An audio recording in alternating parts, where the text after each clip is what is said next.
calon guru penggerak yaitu Ibu Dharma SPD.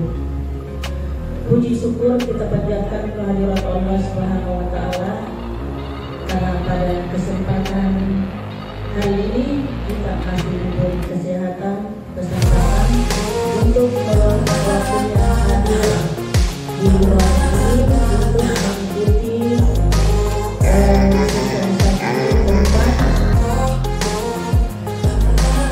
penyebaran budaya, pemahaman dan penerapan budaya tersebut oleh Ibu calon guru penggerak yaitu Ibu Dharma SPD.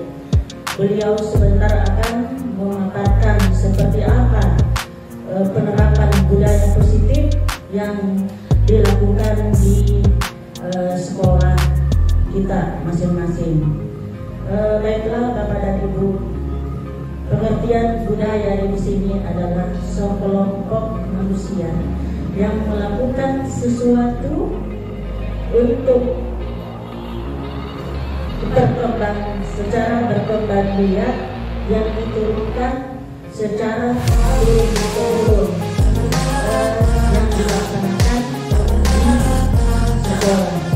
Tetapi tidak semuanya budaya itu sifatnya positif.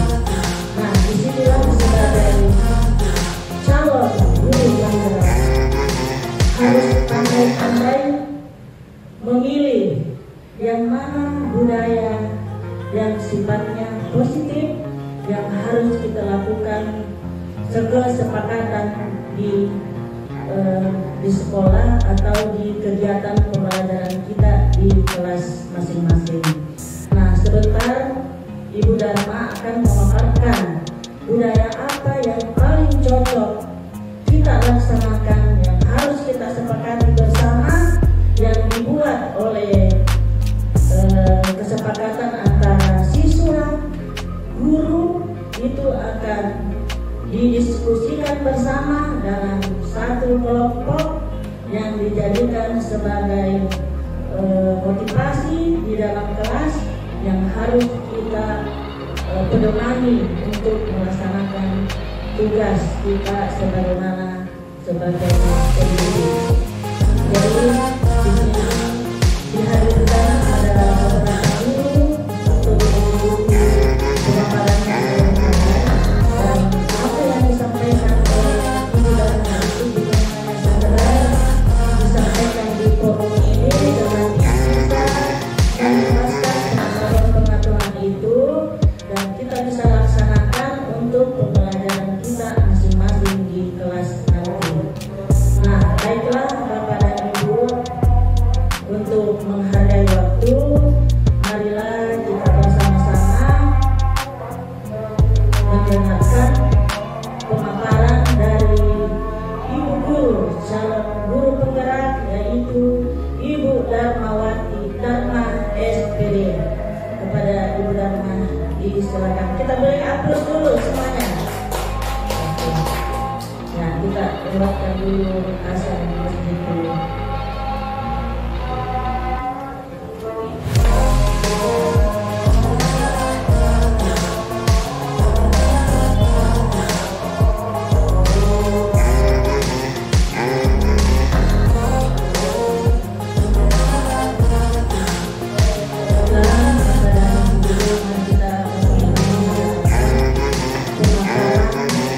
Tentang penyebaran budaya, pemahaman dan penerapan budaya positif yang akan dibawakan oleh Ibu Dharma sebagai calon guru penggerak. Kepada Ibu Dharma disilakan. Baik, terima kasih. Baiklah Bapak Ibu, pada kesempatan ini saya akan memaparkan tentang pemahaman dan pengalaman penerapan budaya positif. Sebelumnya saya perkenalkan dulu di atas ada fasilitator Pak Samsir, kemudian ada guru pengajar praktik saya yang sudah pernah datang ya yang lalu, Ibu Herian Jalansa, dan saya Nah, baik. Konsep utama daripada budaya positif. Ya, konsep budaya daripada budaya positif ini pertama itu ada perubahan paradigma belajar. Yang kedua ada disiplin positif. Yang ketiga kebutuhan dasar manusia. Yang keempat ada motivasi perilaku manusia. Yang kelima ada posisi kontrol. Kemudian yang keenam ada keyakinan kelas. Dan terakhir ada segitiga restitusi. Baik, kita akan bahas satu persatu ya. Jadi pembelajaran dengan paradigma baru di sini dirancang berdasarkan prinsip pembelajaran yang terdiferensiasi sehingga siswa belajar sesuai dengan kebutuhan dari tahap perkembangan untuk mewujudkan profil pelajar Pancasila sesuai yang tampil di gambarnya. Sudah ada dimensi profil pelajar Pancasila. Bapak Ibu, ada berapa dimensi dari profil pelajar Pancasila? Ya ada 6, betul sekali. Yang pertama, beriman dan bertakwa pada Tuhan Yang Maha Esa dan berakhlak mulia. Kemudian ada berkebinekaan global, ada gotong royong, mandiri, kreatif, bernalar kritis. Ya. Baik, selanjutnya disiplin positif.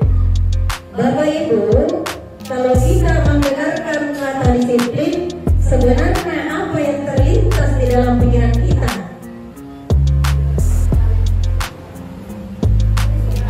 Ya, tentu kalau ya kebanyakan biasa berpikir disiplin itu tentang aturan yang harus ditaati, ya.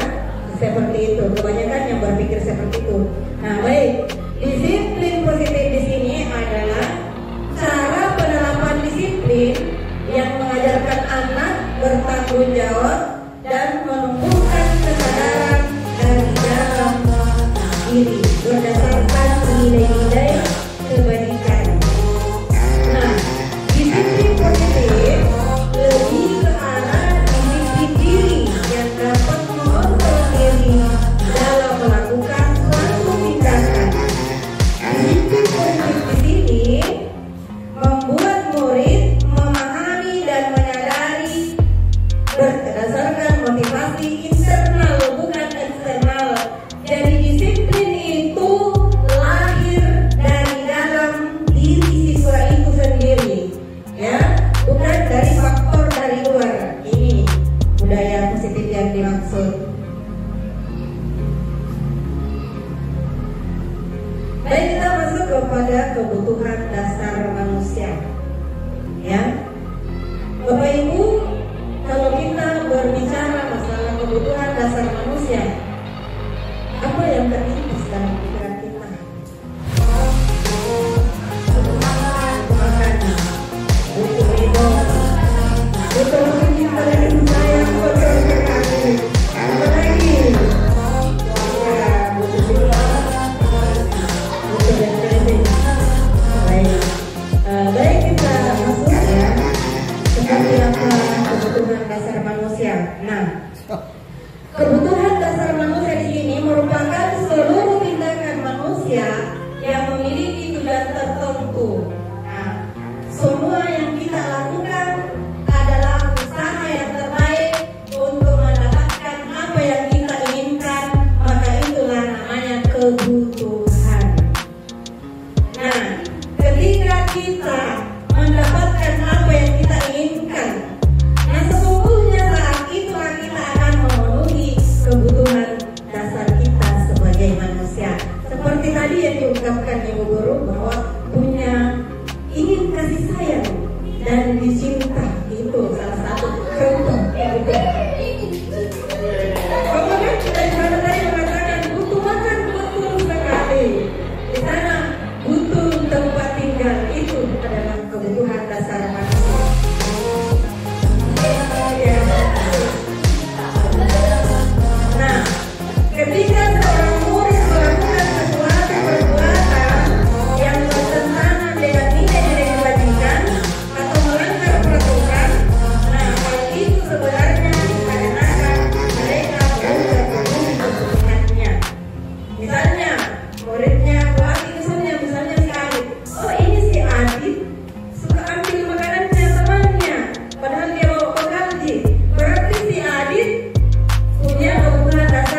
lihat satu persatu dari kebutuhan dasar manusia. Ada 5 ya. Jadi ada 5 kebutuhan dasar manusia yang harus terpenuhi. Yang pertama itu ada bertahan hidup. Yang kedua, kasih sayang dan rasa diterima. Yang ketiga, ada perusahaan untuk ada kebebasan dan kelima ada kesenangan. Selanjutnya kita bahas satu persatu ya. Jadi di sini kebutuhan dasar manusia untuk bertahan hidup, yaitu kebutuhan yang bersifat fisiologi untuk bertahan hidup. Misalnya kita butuh kesehatan, butuh rumah, tempat tinggal, butuh makanan, termasuk butuh tempat untuk bertahan hidup ya. Itu kebutuhan hidup. Ingin bertahan hidup. Selanjutnya kasih sayang dan rasa diterima. Untuk kebutuhan kasih sayang dan rasa diterima ini meliputi kebutuhan yang berhubungan dengan koneksi sosial, berhubungan dengan sesama.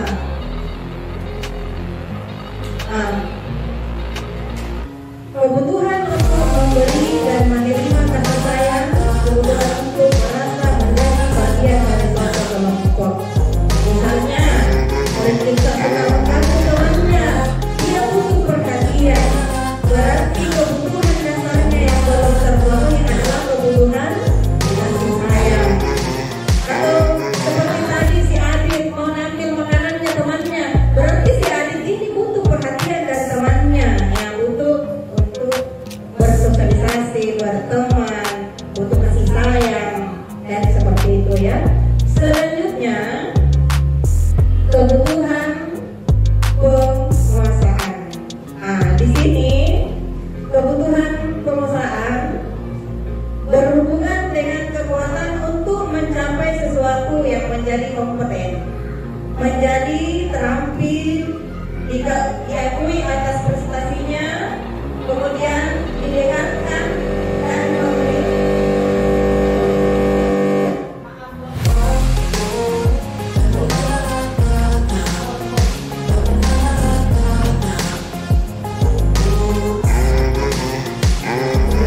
Jadi kita lanjut ya, kebutuhan penguasaan. Kebutuhan ini berhubungan dengan kekuatan untuk mencapai sesuatu, menjadi kompeten, menjadi terampil, diakui atas prestasi dan keterampilannya. Di sini ingin didengarkan dan memiliki rasa harga diri. Kebutuhan ini meliputi keinginan dianggap berharga, bisa membuat perbedaan di antara temannya. Ya, bisa membuat pencapaian kompeten dan diakui serta dihormati. Selanjutnya, kebutuhan kesenangan. Kebutuhan kesenangan di sini ya, kebutuhan untuk mencari kesenangan, bermain, bercanda, tertawa. Jadi ketika siswa kita biasanya seperti tadi ya, kita ambil contoh kasus tadi, si Adi misalnya dia ambil makanannya temannya dan dia bercanda, dia ingin bermain bersama temannya, seperti itu. Jadi ketika oleh kita di kelas suka mengganggu temannya, suka kopi-kopi temannya, dan dia butuh kesenangan, butuh kasih sayang ya. Selanjutnya kebebasan. Jadi kebutuhan di sini untuk bebas adalah kebutuhan akan kemandirian, otonomi, memiliki pilihan dan mampu mengendalikan arah seseorang. Seperti ketika dalam kelas biasa ada saja murid kita selalu mau tampil di depan, selalu dia ingin menjadi sebagai ketua karena dia ingin bebas. Ya. Baik, selanjutnya motivasi perilaku manusia. Nah, di sini motivasi perilaku manusia itu meliputi motivasi ekstrinsik dan motivasi intrinsik. Motivasi ekstrinsik ini lahir untuk menghindari ketidaknyamanan atau menghindari hukuman. Kemudian yang kedua, motivasi intrinsik itu bisa juga karena menginginkan imbalan atau penghargaan dari orang lain. Selanjutnya, kalau motivasi intrinsik ini untuk menjadi orang yang mereka inginkan dan menghargai diri sendiri sesuai dengan nilai kebajikan yang mereka percaya. Dan inilah sebenarnya yang kita inginkan. Motivasi itu lahir dari diri kita sendiri, lahir dari siswa itu sendiri. Baik, selanjutnya motivasi perilaku manusia juga berkaitan jika saat guru memahami ketiga perilaku manusia, maka guru bisa menilai motivasi apa yang ada pada diri murid. Jika murid memiliki motivasi untuk menghindari ketidaknyamanan atau hukuman dan mendapatkan imbalan atau penghargaan dari orang lain, maka motivasi yang ada pada diri anak itu bersifat eksternal. Oke, selanjutnya berkaitan dengan motivasi perilaku manusia ini kita mengenal 3 istilah ya. Ada hukuman, ada konsekuensi, dan ada restitusi. Nah, apa perbedaan ketiga istilah ini? Kalau hukuman itu tidak terencana atau secara tiba-tiba. Sebagai contoh misalnya, si Adit terlambat datang ke sekolah. Adit, kamu terlambat, silakan keliling di lapangan. Itu contoh hukuman. Tidak terencana, tiba-tiba disuruh. Kemudian murid tidak tahu apa yang akan terjadi dan dia tidak dilibatkan dalam pembuatan hukuman tersebut. Yang selanjutnya bersifat satu arah, yaitu sumbernya berasal dari penguasa atau guru saja, tidak siswa tidak terlibat. Kemudian juga berupa hukuman fisik atau psikis. Nah, sedangkan kalau konsekuensi dia sifatnya terencana, disepakati sesuai peraturan kelas. Jadi di sini guru dan siswa terlibat dalam pembuat aturan tersebut. Ya, murid tetap dibuat, tapi di sini murid tetap dibuat tidak nyaman. Sikap guru selalu memonitor muridnya, selalu mengawasi muridnya. Dan selanjutnya ketiga, restitusi. Kalau restitusi di sini proses menciptakan bagi murid untuk memperbaiki kesalahan. Yang kedua, proses kolaborasi yang mengajarkan kepada murid untuk menciptakan solusi sendiri. Sebentar saya akan tampilkan seperti apa itu restitusi ya. Baik, selanjutnya boleh posisi kontrol guru. Ini posisi kontrol guru ada 5 ya. Posisi pertama ada pemukul, kemudian ada pembuat bersama-sama, ada sebagai teman, pemantau, dan juga sebagai manajer. Selanjutnya posisi kontrol guru sebagai penghukum. Jadi seorang penghukum biasanya menggunakan hukuman fisik maupun verbal. Orang-orang yang menjalankan posisi penghukum itu senantiasa mengatakan bahwa sekolah memerlukan sistem atau alat yang dapat lebih menekan murid-murid lebih dalam. Itu kalau guru sebagai penghukum. Nah, sekarang kalau posisi guru sebagai pembuat kalau bersalah, di sini pada posisi ini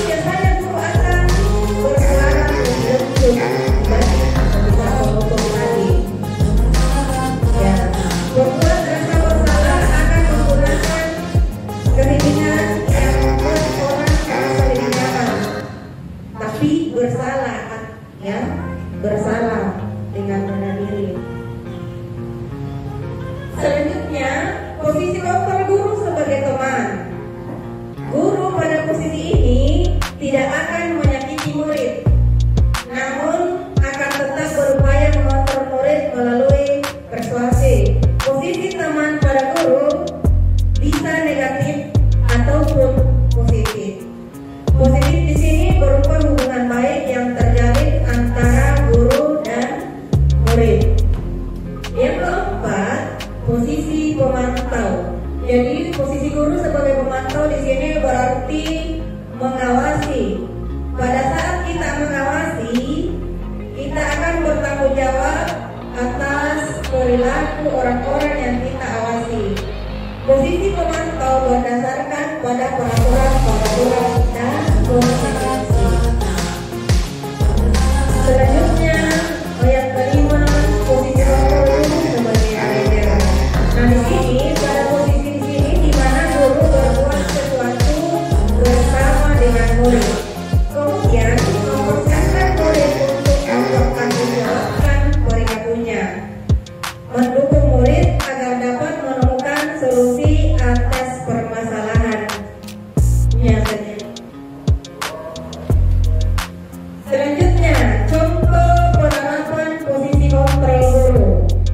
Kasusnya, siswa tidak memakai atribut lengkap saat upacara bendera, ya. Pada saat upacara hari Senin ada murid yang tidak lengkap atributnya. Nah, ketika guru mengambil posisi sebagai penghukum, bisa saja guru itu meminta muridnya hormat pada bendera selama 1 jam. Itu kalau dia posisi penghukum. Ketika dia mengambil posisi sebagai pembuat merasa bersalah, bapak dan ibu guru bisa berkata, berapa kali bapak dan ibu guru memperhatikan kamu selalu saja menyalahkan bapak dan ibu dengan suara yang lembut, membuat siswa merasa bersalah. Beda dengan penghukum tadi dengan suara yang tegas dan bisa melukai fisik maupun psikis.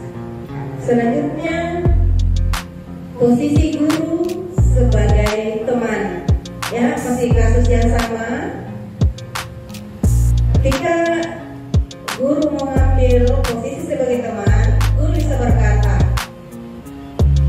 ayo dong ikuti aturan sekolah, tolong bantu bapak ibu ya, kali ini sudah tidak apa-apa, lain kali tolong jangan berbuat seperti ini lagi ya. Ketika guru mengambil posisi sebagai teman. Kemudian ketika mengambil posisi sebagai pemantau, bapak dan ibu guru bisa berkata, kamu sudah melanggar peraturan sekolah, kamu tahu konsekuensinya. Setelah upacara kamu boleh atribut kepada sekolah dan jangan diulangi lagi. Selanjutnya, yang kelima adalah posisi sebagai manajer. Ketika seorang guru mengambil posisi kontrol sebagai manajer, bapak dan ibu guru bisa berkata, apa kamu tahu kesalahanmu? Kira-kira bagaimana kamu memperbaiki kesalahanmu? Seperti itu. Dan ini adalah sebenarnya posisi yang terbaik yang bisa dipilih oleh bapak dan ibu guru. Selanjutnya, keyakinan sekolah atau keyakinan kelas. Di sini guru berperan dalam terbentuknya keyakinan sekolah atau kelas dengan adanya kesepakatan antara guru dan murid. Keyakinan kelas di sini pernyataan yang bersifat universal dan mudah diingat, mudah dipahami dan harus diterapkan di lingkungan sekolah. Selanjutnya, pembentukan keyakinan kelas. Ada beberapa karakteristik ketika kita membentuk keyakinan kelas. Yang pertama itu bersifat abstrak. Yang kedua, berupaya pernyataannya universal. Selanjutnya dibuat dalam pernyataan positif, sedikit saja agar mudah diingat. Kemudian sesuai dengan kondisi kelas dan sekolah, disesuaikan kondisi kelas dan sekolah hingga mudah diterapkan. Selanjutnya, semua warga sekolah dilibatkan dalam pembuatan keyakinan sekolah ataupun keyakinan kelas. Saat membuat keyakinan kelas harus disesuaikan dengan kondisi kelas dan sekolah yang sesungguhnya sehingga mudah diterapkan. Semua warga sekolah kelas dilibatkan. Oke, baik. Untuk penerapan restitusi segitiga. Bapak Ibu pernah mendengar kata restitusi segitiga? Restitusi ini adalah suatu proses dialog yang dilakukan oleh guru atau orang tua agar dapat menghasilkan murid yang mandiri dan bertanggung jawab.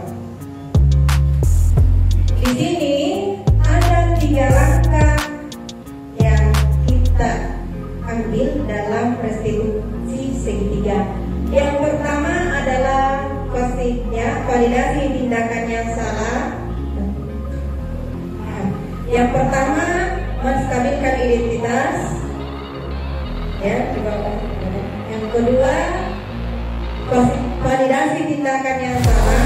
Dan yang ketiga, menanyakan keyakinan. Kita akan bahas sama-sama ya. Pada tahap menstabilkan identitas di sini, berdasarkan prinsip pembuat kesalahan adalah bagian dari proses pembelajaran dan menggeser identitas gagal ke identitas sukses. Untuk langkah selanjutnya, validasi tindakan yang salah. Nah, berdasarkan prinsip setiap perilaku berusaha memenuhi kebutuhan tertentu. Guru di sini akan bergeser dari pemikiran stimulus respon menjadi proaktif. Selanjutnya, guru mengenali dan mengakui kebutuhan murid. Selanjutnya, yang ketiga adalah menanyakan keyakinan kelas. Pada tahap ini, murid diberi pertanyaan-pertanyaan bermakna yang memunculkan motivasi secara intrinsik sehingga mampu mengaitkan tindakan yang salah. Baik, selanjutnya saya akan memberikan contoh penerapan restitusi segitiga.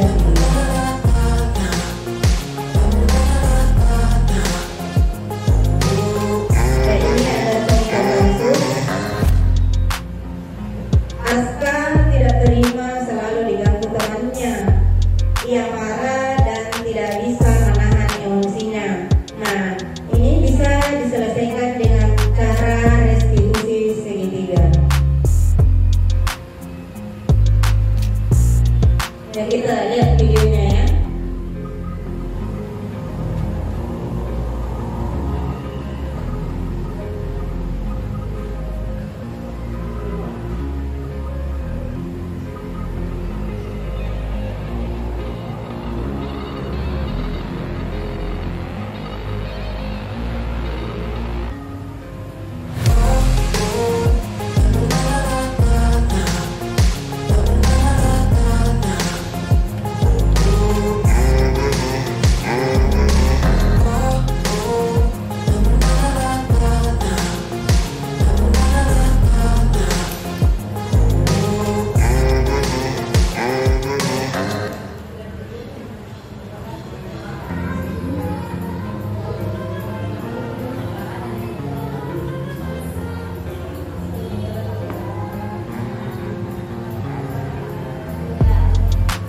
Contoh tadi ketika Aska balas dendam kepada temannya karena sering diganggu. Jadi di sini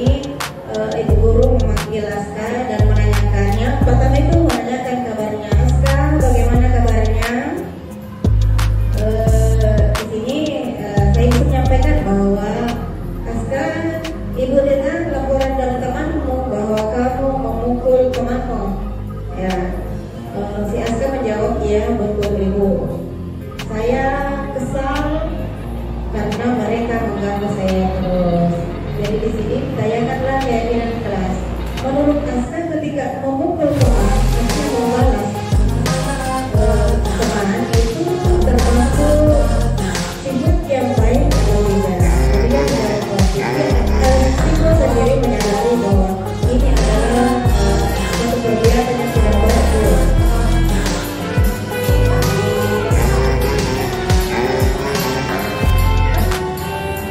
Musiknya yang benar.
Sekian dan terima kasih. Baik, itu tadi contoh penerapan restitusi segitiga di kelas ketiga murid kita melakukan sebuah dan itu siswa kita bisa menyadari sendiri perbuatan yang dilakukan tidak benar dan dia sendiri berusaha untuk melakukannya.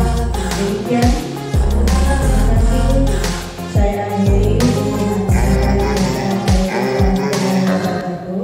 dan selanjutnya saya sampaikan.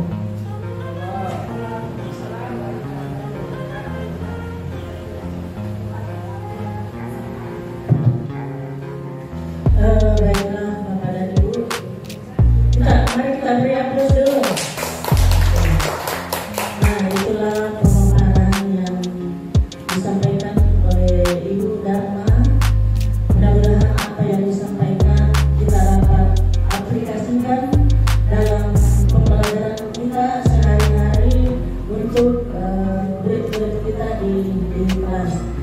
Jadi ini merupakan suatu pembelajaran yang dapat kita ambil, bukan hanya di sini kita mendengarkan hanya sekedar kita mendengarkan, tetapi apa yang disampaikan itu kita dapat mengaplikasikan dalam kegiatan kita di kelas.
menjaga